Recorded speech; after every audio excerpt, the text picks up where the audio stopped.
When love isn't enough, Amara was the kind of woman that turned heads wherever she went. Not just for her beauty though, she was breathtaking, but for her calm spirit, sharp mind and warm smile. At 26, she had many admirers, but her heart belonged to one man, Chaik, her poor, long-time boyfriend.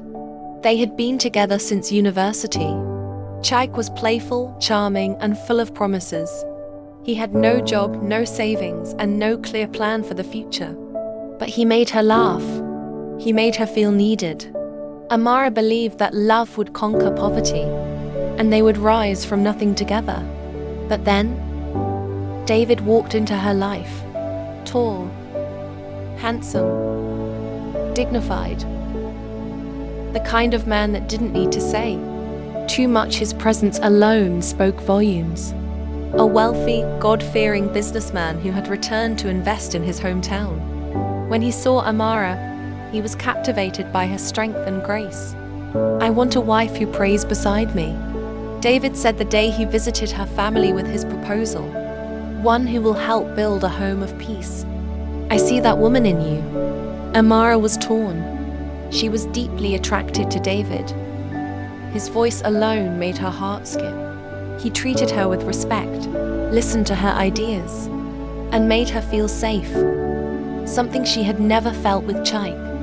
She found herself dreaming of a life by his side, traveling, building a business, raising children in love and light. But the voices around her were loud. "So, you want to dump your boyfriend now that a rich man has come? Gold digger. She's choosing money over love." Even Chaik mocked her. "So that's it? Money has changed your eyes?" Fear gripped her heart. She couldn't bear the judgment. She told David no. David looked at her with calm, wounded eyes. "Are you choosing him because you love him?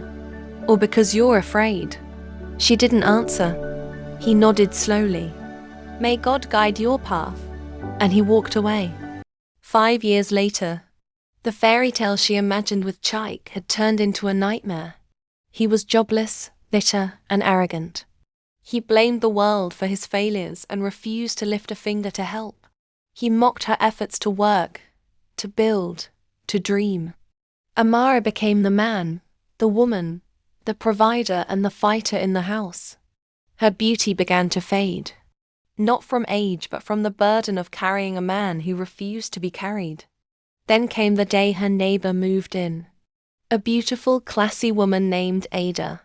And beside her was her husband David. Time froze. David was now even more handsome, more powerful, but still kind, still respectful. He had built schools, hospitals, businesses, and he had chosen a woman who walked with dignity. Amara's heart shattered. Soon, her own situation forced her to look for work. Even with qualifications, she used her secondary school certificate to apply for the only position available, a cleaner in David's company. On her first day, she wore her uniform and entered his office to mop. Their eyes met. He smiled softly. "You're welcome, Amara," he said. No mockery, no pride, just kindness. She nodded, holding back tears. That night, as she swept the empty hallway, she whispered to herself, "I was afraid of what people would say, but no one is here now to help me clean the floor."